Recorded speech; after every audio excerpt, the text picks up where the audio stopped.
tous, alors aujourd'hui je vais vous parler des petits plus utiles pour broder. Alors ça va du casse-nappe au tambour, à la lampe, les loupes pour celles qui ont besoin et comment utiliser votre diagramme quand vous brodez. Alors je vais commencer par les tambours et les snaps. Alors j'en ai plus beaucoup, mais voilà, ça c'est un tambour. Vous dévissez votre petite vis, vous glissez votre travail dedans, vous remettez celui-là et vous serrez. Ça va servir à tendre votre toile. Alors il faut savoir qu'il y a deux sens pour mettre votre toile, sachant que quand vous mettez votre toile par en dessous, les fils vont ressortir au-dessus de la toile et ça permet de pouvoir mettre votre aimant, votre fiche dessus et tout accrocher derrière en fait tout simplement. C'est le même principe pour le casse-nappe. Voilà, vous mettez votre toile, alors vous mettez le fond, le derrière de la broderie en fait en bas. Comme ça, vous brodez à l'intérieur, ça permet d'éviter de perdre ses perles. Vous pouvez mettre votre aimant et derrière vous pouvez coller votre fiche. Si vous avez des petits ciseaux, vous pouvez même les accrocher derrière aussi. Après, moi les ciseaux je ne les mets pas derrière, hein. Mais avec votre aimant à aiguille, vous mettez votre aiguille dessus, votre modèle derrière et ça permet de tout avoir à portée de main directement. J'ai pris deux tailles, voilà. J'en ai beaucoup, j'en ai 7. J'ai beaucoup de tailles différentes parce que je fais des modèles de beaucoup de tailles différentes aussi. J'utilise plus trop les tambours pour la simple et bonne raison que je trouve que ça marque. C'est compliqué de faire un modèle carré, la plupart des modèles le sont. Donc pour un modèle rond, c'est très bien, pour un petit modèle aussi. Mais moi je trouve que ça déforme un peu la toile et ça bouge beaucoup. C'est pas très pratique à mon goût. Casse-nappe. Pour éviter d'abîmer votre toile avec les angles de ça là, qui sert à serrer votre toile, je vous conseille d'utiliser des chutes de toile tout simplement que vous mettez en plus pour dédoubler. Ça permet aussi de mieux tenir votre toile qui peut être parfois un peu trop fine. Donc n'hésitez pas à utiliser une doublure de tissu de ce que vous avez pour dédoubler votre projet et éviter qu'il bouge en fait. Alors je vais vous expliquer pour le casse-nappe. Voilà, des chutes de toile tout simplement, il y en a plusieurs. Vous enlevez votre contour, vous enlevez les 4.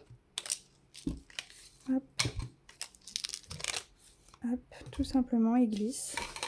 Vous prenez votre projet à l'intérieur et vous rabattez votre toile comme ceci dessus. Vous doublez avec votre petit morceau de toile en plus. Et vous mettez ceci dessus. Hop, ça se clip tout simplement.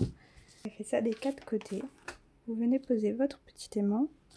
Hop, vous l'attachez. Ça évite de faire tomber les perles. Vous avez le contour comme ça. Et si vous voulez mettre votre petit diagramme, il suffit d'enlever votre aimant, de mettre votre feuille, de replacer l'aimant derrière. Et vous pouvez déplacer votre modèle comme ça. Directement, il est attaché. Votre diagramme en dessous, comme ça, quand vous avez besoin, vous avez juste à vous déplacer la feuille directement derrière et ça tient. Ça évite de perdre votre modèle. Voilà. Personnellement, j'utilise le casse-nappe dans l'autre sens parce que je trouve que c'est plus pratique pour m'appuyer sur mes jambes. J'utilise les contours et je passe ma main en dessous. Que comme ça, en fait, la toile est trop proche de moi, j'arrive pas à broder comme je veux. Mais c'est conseillé de broder dans ce sens-là. C'est pareil pour le tambour, c'est le même principe, vous mettez votre toile qui ressort par l'intérieur au lieu de l'extérieur. Et des loupes, des lumières et autres. Alors moi j'en utilise pas du tout, j'utilise une lampe de bureau pour quand il fait nuit, une lampe qui bouge en fait. Je vous montrerai des photos un petit peu de modèles de lampes qui existent. J'ai pas acheté de lampe dédiée à la broderie, j'ai juste mis une ampoule un petit peu plus puissante qu'une ampoule de base. Mais une lampe de bureau va très bien en vrai, vous embêtez pas à acheter du matériel très cher, vous trouvez un peu des lampes de partout. Pour les lampes vous en avez un peu de partout, alors n'hésitez pas à prendre n'importe quelle lampe, du moment qu'elle est flexible, comme ça vous pouvez orienter la lumière dans le sens où vous voulez. Et pensez aussi à prendre une bonne ampoule, vraiment c'est important, prenez une qui vous fasse un éclairage qui vous va bien. Et protégez vos yeux si jamais vous avez besoin, mettez vos lunettes de vue, etc. Et il y a des lampes aussi qui existent qui sont fixées directement à la loupe. Alors c'est pratique aussi pour celles qui en ont besoin. Moi pour l'instant je me vais toucher du bois, j'ai une bonne vue et j'arrive très bien à broder sans pour l'instant. Pour vos diagrammes, alors il y en a qui utilisent plusieurs techniques pour broder avec. Soit vous avez votre feuille à côté de vous directement. Il y en a qui utilisent des logiciels. Vous savez que vous pouvez télécharger votre modèle dessus. Je vous remettrai le nom, je ne l'ai pas en tête parce que je ne l'utilise pas. Alors il paraît que c'est vraiment bien, vous avez votre avancée en pourcentage, en nombre de croix. Vraiment ça peut être très utile pour celles qui ont besoin de voir leur avancée. Il y en a qui surlignent leur projet avec une photocopie tout simplement. Alors soit vous surlignez avec un marqueur, un trait avec un crayon, des crayons de couleur, des feutres, peu importe. Mais le faites pas sur le diagramme directement, faites une photocopie, comme ça vous pouvez garder votre diagramme. C'est vrai que ça serait dommage de les abîmer au prix qu'ils coûtent. Il y en a qui sont vraiment pas chers, mais il y en a qui coûtent quand même un petit peu cher. Alors voilà, faites une photocopie et comme ça vous pouvez faire un peu ce que vous voulez dessus. Personnellement, j'utilise mon ordinateur pour broder. Donc je mets tout en PDF. Si j'ai pas en PDF, je scanne et je mets sur mon ordinateur. Comme ça je peux broder en fait dans mon canapé. Ça m'évite d'avoir le modèle sur les genoux. Je garde le PDF ouvert sur mon ordinateur. Et j'ai plus qu'à zoomer, à déplacer avec ma souris là où c'est que j'en suis, etc. Au début, quand j'avais du mal avec les PDF pour me retrouver, j'utilisais Paint. En fait, je faisais une copie de l'écran, je l'envoyais sur Paint et je marquais en fait avec un trait d'une couleur, voilà où j'en étais. Chaque jour, je mettais une couleur différente, comme ça je pouvais voir comment j'avais avancé. Et après, j'enregistrais, j'avais plus qu'à rouvrir avec Paint pour continuer. C'était assez pratique, maintenant j'en ai plus vraiment besoin, j'arrive à me repérer sans, mais c'est vrai que ça peut être utile. Repère sur une toile, il y en a qui en utilisent. Vous avez des crayons que vous pouvez utiliser sur vos toiles pour faire votre quadrillage. Il y a également des stylos, il y a un peu de tout pour marquer votre toile tout simplement et savoir où c'est que vous en êtes dans votre diagramme. Alors moi je ne marque pas mes toiles parce que j'en ai pas besoin. C'est vrai que la seule chose que je fais c'est pour trouver le centre par exemple ou quand je calcule ma toile, je mets des petites épingles que j'enlève après. Il y en a qui utilisent du fil, qui mettent une croix ou ce genre de choses pour voir la taille de leur modèle.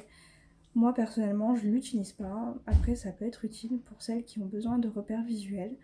Mais voilà, moi personnellement je le fais pas. Je vous mettrai quelques photos d'exemples de ce que vous pouvez faire pour votre toile, pour vous retrouver pour vos projets. Il y en a qui s'effacent au lavage, il y en a qui s'effacent avec la chaleur. Donc voilà, n'hésitez pas si vous en avez besoin, je vous mettrai quelques noms. Moi j'en utilise pas donc je ne connais pas les noms, mais je peux vous retrouver ça, il n'y a pas de problème. Pour votre toile toujours, alors vous pouvez remarquer que les toiles s'effilochent. Alors il y en a beaucoup qui s'occupent de surfiler leur toile, il y en a qui mettent de la colle, il y en a qui mettent du scotch. Alors moi je le fais pas parce que j'utilise des toiles d'assez bonne qualité qui s'effilochent très peu. Et vu que je ne les manipule pas trop, en fait je les mets sur mon casse-nappe et je les touche plus en fait.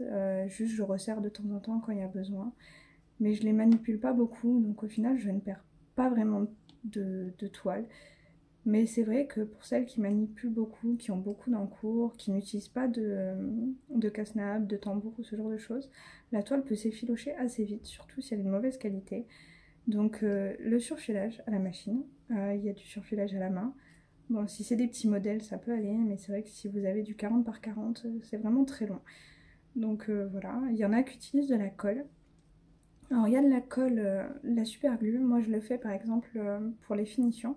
Donc j'en mets sur mes doigts en fait et je fais le tour de la toile avec mes doigts.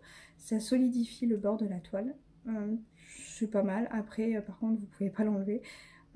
J'ai pas essayé de laver pour l'enlever non plus, mais c'est bien pour faire une toute petite épaisseur sur le côté pour éviter que ça s'effiloche. Mais voilà, moi je le fais plus maintenant, je l'ai fait à une époque. Mettez surtout pas de la colle à chaud, sauf si c'est une toile vraiment rigide, qui est solide et qui ne brûle pas. Si vous faites ça sur de l'étamine ou du lin, vous allez cramer votre toile et enfin voilà quoi, ça serait vraiment dommage. Il y en a qui utilisent du scotch aussi, du scotch de tapissier qu'on utilise pour protéger vos murs, je crois. J'en utilise pas non plus. Il paraît que c'est pas trop mal. Moi perso, j'aurais pas trop confiance en fait quand je l'enlève de pas tout arracher avec. Après, si vous le faites et que ça marche, tant mieux. Si vous avez d'autres techniques, il y en a qui mettent directement aussi du tissu. Quand c'est pour faire des coussins, ils font déjà leur couture. Et ça évite aussi de perdre de la toile quand vous avez des coupons très justes. pour éviter d'être vraiment limite. Vous mettez déjà votre tour en tissu et au moins votre toile elle est protégée. Mais pareil, c'est en couture et j'ai pas de machine à coudre, j'ai pas la patience de le faire à la main. Donc voilà, pour celles qui peuvent, qui savent faire, faites-le, ça sera mieux pour votre projet et éviter de perdre quelques précieux centimètres quand la toile est trop juste. Voilà, j'espère que ça aura été clair, que vous aurez trouvé votre bonheur et que vous avez appris plein de choses. Je vous dis à bientôt. Ciao ciao.